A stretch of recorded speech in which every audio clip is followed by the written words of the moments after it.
This week on Life and Faith. Maybe I've been unintendedly plagiarising the Bible in my work, or maybe I just listened to enough of it as a kid that it has seeped into some of my thinking.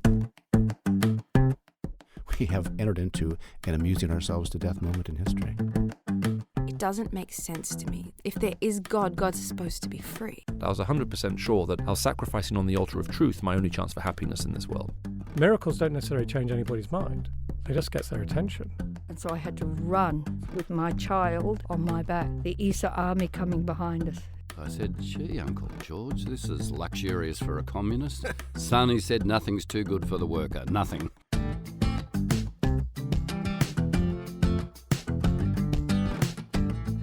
You're listening to Life and Faith from the Centre for Public Christianity. I'm Simon Smart. And I'm Justine Toe. Happy New Year, everyone. Yeah, welcome to New Year and more Life and Faith for 2020. We're really excited to get back into it all. And we've got some great episodes lined up. Now, I know it's not quite New Year anymore. It is February. But I know, Justine, you like to make New Year's resolutions. Are you still going with any of the ones you made this year? I think you can predict what I'm about to say. No, of course not. You know, I have a really familiar formula that I rely upon, which is New Year, New You. And every year I fail to become that new you, but I live in hope that I will become. There's a couple of days where you can feel that sense of a new opening. Yes, that's right. And I then make the resolution to, get to my 10,000 steps daily, or to pray more, or, reduce my screen time.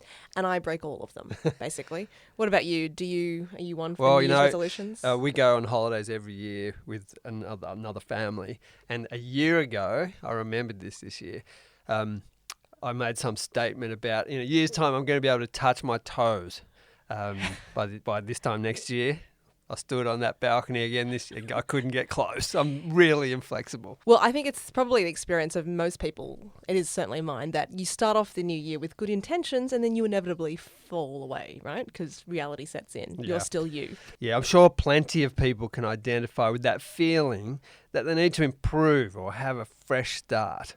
And that must be the impulse behind a lot of the stuff we're talking about today, which is the search for wellness. Yeah, we're talking to Brigid Delaney, and she's the author of Wellmania, Misadventures in the Search for Wellness. Now, she's this senior writer for The Guardian. She's also a journalist, author, lawyer, travel writer, novelist as well. And in this book, she's both a reporter and a guinea pig also for all these wellness adventures. And I've been quite obsessed with her for some time. Yeah, why are you so obsessed with wellness? And by that you mean, of course, sort of healthy living, isn't it? Yeah, so I guess wellness, Brigid uses it as an umbrella term for, clean eating. That was a big craze a couple of years ago. Detox diets, yoga, meditation, mindfulness, all that sort of stuff. But I'm obsessed with wellness because I feel like it's religion for people who don't want religion or don't care about religion or who think it does not apply to them. As a sort of religious vibe to it, or yeah, well, it's a replacement of kind. So Brigid starts off her book talking about how, feasting and fasting, which is this kind of cycle of excess or overindulgence and then dieting, which I think a lot of us can identify with. She says that it used to be imbued with religious practice or it had a religious element to it. But then she says that religious calendar has been replaced by the party calendar. And she says, linking this very much to Australia, that you've got the party season kicking off with Melbourne Cup. And then on through Christmas and New Year, through the long hot summer, all the way to Australia Day, Australia just kind of like kicks back, lives it up, eats a lot, drinks a lot. But then when February rolls around and you've got to get back to real life, you have to tighten your belt, except you can't anymore because you've overindulged. And so we diet, right? So we go on a detox. Feels like you're describing at least some part of my life there, Justine. So even if Australia is a very secular country, the party season followed by the New Year diet, has this sort of maybe even a liturgical rhythm to it, in the sense of a kind of following a calendar. Yeah, it's like a practice. And so it feels like maybe this might be religion in another guise. And we'll get all into this with Brigid. She's got such a great eye for detail.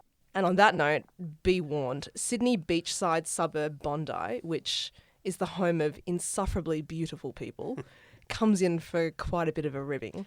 But I thought the perfect way to begin our chat was to get her to describe to me the perfect Instagram post that summarises wellness.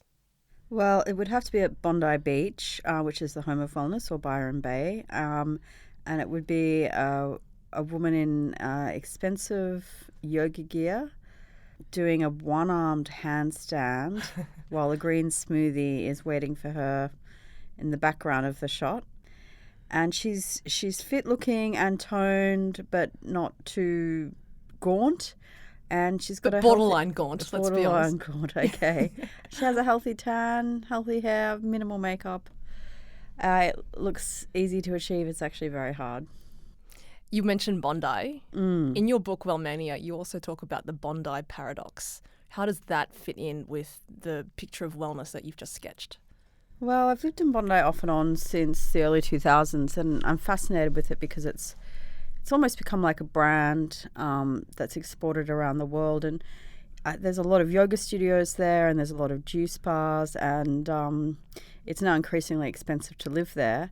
And often you'll watch the news and some of the biggest drug busts happen in Bondi, and people are dragged out of their multi-million-dollar houses in sort of yoga pants after, having huge shipments of cocaine found in their garage.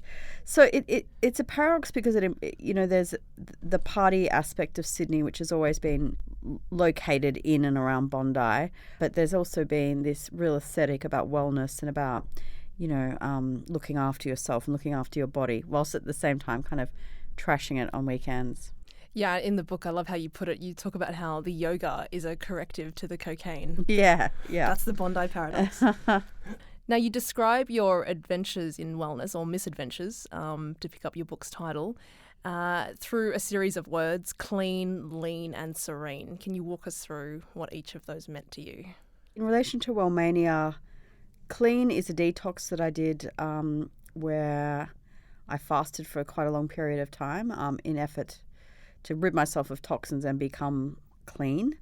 Lean is a look at yoga and the yoga culture and what that promises and where that's come from. And serene is kind of the third pillar, which is mindfulness, which when I was writing the book over a period of many years, I could see the rise of mindfulness and meditation, going into the mainstream. And so that made sense as a strong sort of aspect to look at. And when you talk about the clean, the detox diet that you went on, like you mentioned that Malcolm Turnbull's done it. So it's not like this like really fringe thing, right? There's lots of well-fed politicians who are taking up this diet. What did it involve? So I thought that because Turnbull had done it, there was a stamp of possibly sobriety or science behind it, but it really was an edgy diet to do. It basically involves not eating anything for 2 weeks, and then for 101 days, having very little food and going and having acupuncture and taking Chinese medicine most days. And after that 2 weeks, you're eating something like a bit of cucumber, and then the next day a bit of chicken that's 3 fingers big or something like that. That sounds insane. So part of the issue with when you go on such a long fast is you can't have too much food straight away because you can get incredibly sick. So you have to reintroduce food gradually. But it is a form of disordered eating. So for the first day, it's half a cucumber. The second is 50 grams of chicken. And the third is an egg. And you repeat that sort of food program for the next few weeks until you add a bit more food and a bit more food. It strikes me that the word clean feels really morally charged. And especially when it comes to women, right? Like, would you say that detoxing is just code for like being skinny? You said it was that this particular diet that you did was a form of disordered eating. It's yes to the skinniness, but also it was something else, which is about the idea that what's in your body and what's in your, bowels or intestines are terrible toxins that need to be removed. So there's a kind of almost puritanical disgust with the inner workings of the body. And, I spoke to a number of experts who said that, the body already has all the things in it that we need to detox. It has lungs, it has a liver, it has kidneys. Unless you are on, you have some sort of drug addiction or alcoholism, you don't need to detox. Like it's a kind of made up concept. Let's talk about lean, where you did this daily yoga practice for a number of weeks. You talk about how a lot of young women are taking their broken bodies and broken hearts, quote unquote, to yoga. What's going on there, and how did you find that? I kind of had a bit of an anthropological sort of point of view with yoga, which was I grew up in a household where both my parents are Catholic. I went to Catholic schools, so I had a lot of theology and a lot of messages and lessons, and I did religion at school. So my life wasn't devoid of that type of content.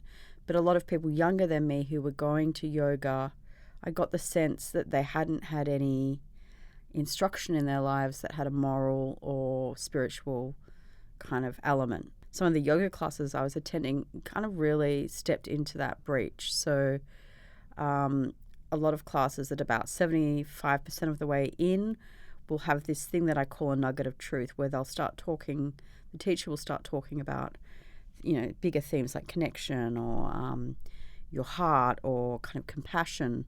And, a lot of people seem to really receive those messages kind of really hungrily, and that was really interesting to observe.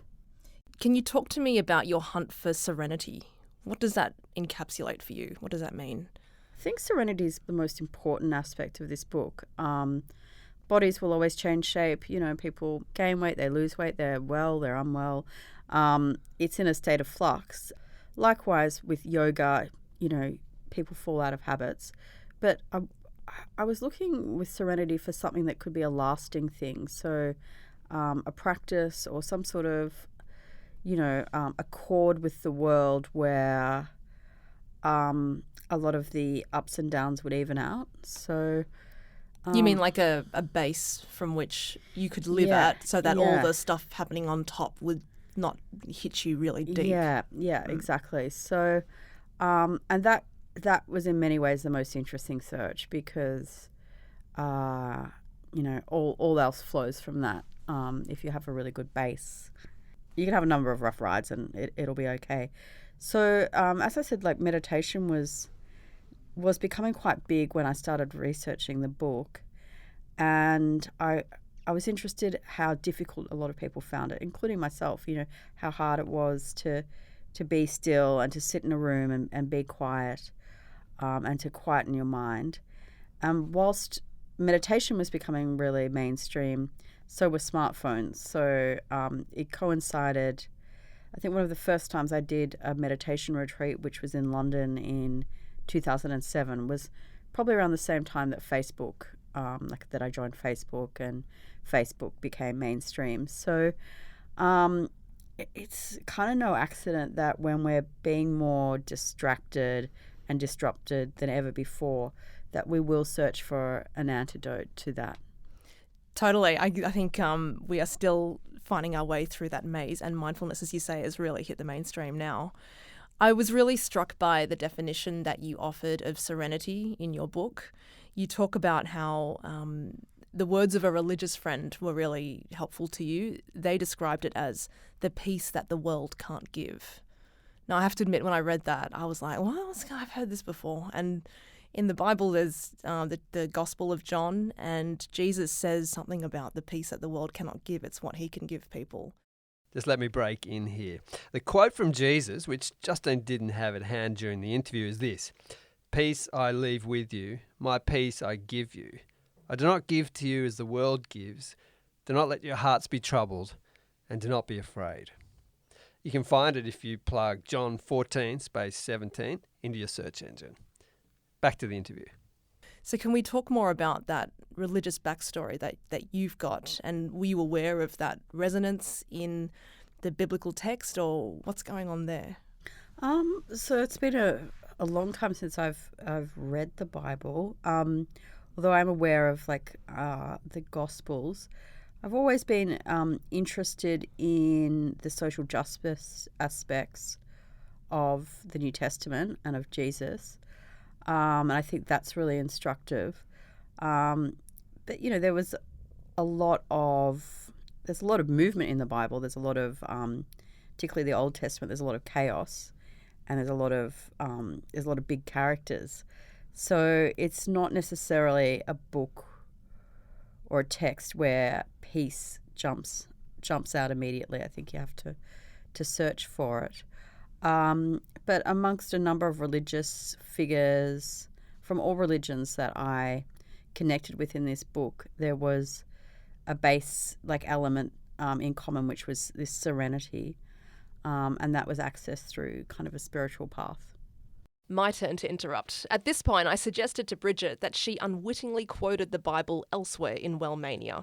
Now, I totally flubbed the quote during the interview, but here's what she writes. Serenity is the rock on which all else can be built.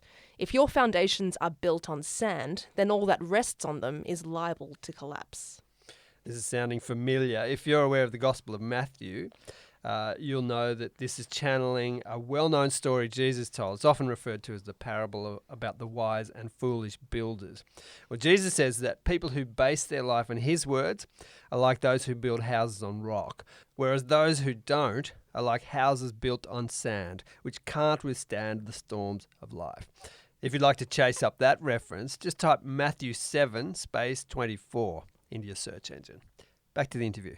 You should revisit the Bible and reread the Bible after having a look at your book, because there's a lot of interesting things going on there. Maybe I've been unintendedly plagiarizing the Bible in my work, or maybe I just listened to enough of it as a kid that it has seeped into some of my thinking. Yeah, well, how about we talk about that? Because it seems that, and you do deal with this in the book, that wellness, you propose, has become some kind of replacement for religion. I mean, you've already mentioned that with the younger women that are kind of lapping up this spiritual instruction that they're receiving from their yoga teachers. So you see it as religion-lite. I think it's a nice way that you put it. I do. I guess there's been, particularly in the Catholic Church in recent years, a lot of mistrust. A lot of sort of people being really appalled about what's been going on. And that's not going to take away the spiritual thirst, but it does mean that there's not necessarily a place where people feel safe to explore that need. So, I think it's a shame that people are going to yoga class to find something. I mean, not everyone who goes to yoga is a spiritual seeker, but there is a lot of it. But where people get that these days, I guess it's a really personal thing. I think yoga can make you start thinking about things, but it's not really enough to fill that hole.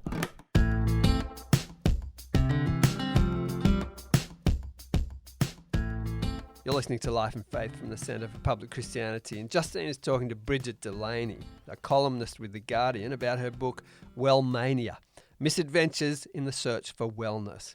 And they've just been talking about the resonances between religion and wellness culture, yoga, raw food, clean eating, mindfulness, the ways in which wellness is religion-lite, that's L-I-T-E, for people who can't stand the church. Yeah, she named the wariness people feel about organised religion and said, quote unquote, the church had to win back trust and be more inclusive. But now we turn to her work with The Guardian and get into things like the federal election in 2019. And here I cite a few examples of her work, and we'll include these in the show notes to this episode. You maintain a public diary, for lack of a better word, for The Guardian. And you wrote fairly recently that in the same article where you're talking about the conviction of Pell and the Royal Commission having killed off any lingering faith that you might have had, you also mentioned, though, that that you're conscious of a void left by religion, but that you can't see going back to any sort of organised institution. But you also quote Jesus. You say, whatever you do to the least of my brothers, you do unto me. And you say that this remains one of the most radical statements ever made by a public figure. If only we could live by that, how different the world would be. You still believe that in spite of everything? Yeah, absolutely. I mean, that's a really powerful It's a really powerful line for me. If you apply that line to how we govern, to how we treat people on the street, to how we, connect with, say, or how we kind of resolve our disputes, it's radical in the fact that if you apply it, it can change everything. But it's really hard to do. We're now speaking in your offices, which is just off Martin Place. I thought of that line a lot when there were a lot of homeless people encamped there maybe a year or so ago. How do we treat this group of people? What's my relationship as a citizen of Sydney to these people who are really marginalised? And, I thought of that line, like how I treat them, the least of my brothers is how I would be treated myself. So, there's courtesy, respect, compassion, listening, no judgment. So all the things I wanted for myself, I try and, push out to others. Simple but hard. Okay, you've mentioned Bondi already, and in your book, I remember reading that the first week that you go to the yoga practice, people have to stand up and say 2 words that encapsulate why they're there. And there's a lot of tears and sniffles that eventuate over the course of that. And so I'm just imagining it in my head. You're in Bondi, you're in a room full of beautiful, bendy people, but they have these really sad eyes, and they're saying things like they want love and acceptance and they want connection. So that must be another feature of a Bondi paradox, I guess. Like, people are really beautiful there, but there's a sadness there. I think it's not just Bondi. I think it's everywhere. I mean, I live most of the year in country Victoria. I'm in Sydney at the moment, and there's a completely different way of relating there. So I know my neighbours really well, in part because I have to. Like, I rely on them very heavily. Like, there was a snake found at my place 2 days ago. It was a massive brown snake, and my neighbour found it, and she went and she got door stoppers and she hand cut the grass around my place. That's a good neighbour. It's a good neighbour, but it's also, if you try and thank her and say, you're amazing, she's like, well, no, this is what neighbours do. And there's a contrast with when I live in Bondi. Don't know who my neighbours are. Don't make eye contact in the street. Like, there's no exchange. There's no reciprocity between people, and that's, that could be a Sydney thing. That could be a city thing, but it does mean that people float around a bit in Sydney without those connections. And my neighbours and I are really different people. Like, we're, I would probably have more in common with my neighbours in Sydney, but I have a much deeper and much stronger relationship with my neighbours in Castlemaine. The sadness that I see in the people that are, for example, in that yoga class, a lot of it has to do with, individualism, and it has to do with people working really hard on themselves and striving really hard to be the best self that they can be and looking after themselves, but not necessarily having compassionate relationships with others.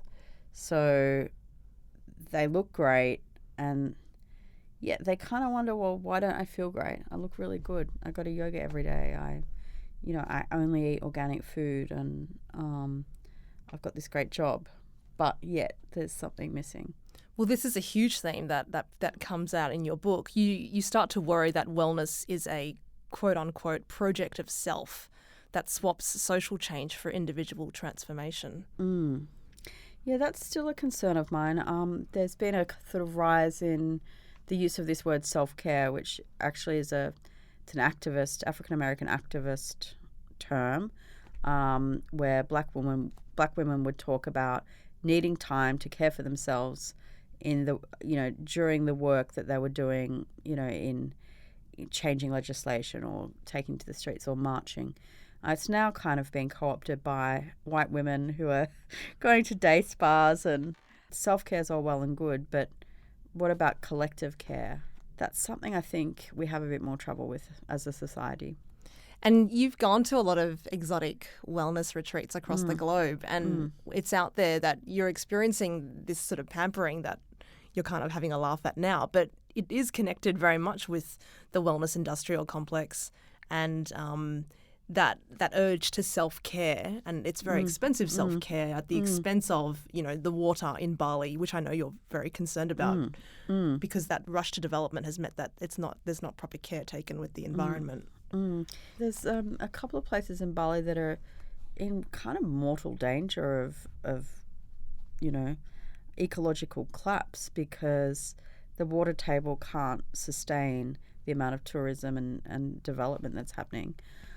So it's always weird when you do meet sort of wellness yogis in these places who, you know, claim to be very spiritual and in touch with themselves, yet they have no idea about the actual environment in which they're, you know, evolving. So, you know, I'd much rather see people not have a massage, not go to yoga, and instead connect with a local activist group around like conservation, or, you know, because that connects you to a place, it connects you to other people, you're doing something that's positive. And I think the feelings that come from that, you get a better high from that than you do from maybe having a massage. There's a moment when you go to a silent retreat in Victoria and you're quizzing your meditation teacher. He's talking about something about how you need to accept the status quo, but I think you can't stop saying to him, but what about injustice? We've got to resist injustice. How do you how have you resolved that, or have you resolved that? No, I absolutely haven't resolved it. It's a constant tension. I'm really interested at the moment in Stoicism, and I'm doing a lot of reading like Seneca and Marcus Aurelius, and Stoicism doesn't really have room for that either, for the activism angle. You know, it's all about what can I control, and if I can't control, if something isn't within my control, then I have to just let it go or not worry about it. And that's a very kind of rough, you know, summation of Stoicism. But, you know, they lived in really different times. There's a lot of bad stuff going on there, and, you know, they weren't having like marches, or, you know, women weren't powerful back then. So there was no real chance of rebellion or social change. Lots of wars. So Stoicism hasn't given me the answers. I don't know. I'm still looking. You end the book by saying, we've had years of looking after ourselves. Now it's time to look after each other. What could motivate us to look after each other if wellness kind of becomes self-actualization? I think everyone has their own kind of journey with that. So it could be having a child, or it could be being a carer, or it could be helping a friend through a hard time. Everyone in their own lives has a moment where they're like called to step up to the plate and put their own interests aside. That hopefully changes things for a lot of people. But the interesting thing about the moment we're currently living in, which is like sort of a time of environmental crisis, is that activists are asking us, all of us, to do it for the planet. So to really radically change behaviours, or, you know, agitate for structural reforms that will mean that, you know, we can stave off catastrophic climate change. So that's something that I think is looming. Keeping in mind a column that you wrote, and after the coalition's win in 2019, you wondered if the federal election was our Brexit Trump moment, where one half of the country hates the other half's guts. I mean, you've already alluded to this deepening polarisation in the community. This call for everyone to look out for each other. How optimistic are you that can be achieved? Well, I wrote that piece at Bill Shorten's party, and it was a sort of colour piece about the mood in the room. So it wasn't me saying, you know, half the country's terrible. Or, well, you were worried. You were worried that this was this was a symptom of that. And there were people there who had misjudged the election and thought that people would vote for more kind of bigger policies that might, help with housing issues or whatever. Now, with some time after the election, I think I'm not as pessimistic. I think that Australians still have a fair bit in common. We're certainly nowhere near, the English or Americans in their kind of divisive social issues. I work at The Guardian, and we, as a person who is there, we have really strong, views on things like climbing Uluru and safe schools and gender diversity that aren't shared by other people. There are kind of divisions, but ultimately I think we can all still sit in a room and get on. Like we are right now. Yeah. One final question. Have you found serenity? Have you found the peace that the world can't give? I'm definitely, I'm down the road. I'm walking down that road, and it's good. Like, I'm less reactive and a bit more chilled, and I think that's possibly just getting older and having been around a bit longer and seen a few things. I don't drive, so that means I don't ever get angry in traffic. So that's a big thing about being serene. I think all the work that's in the book, all the, the exhausting courses and, weeks and months of meditation, they do end up having some sort of impact, I hope.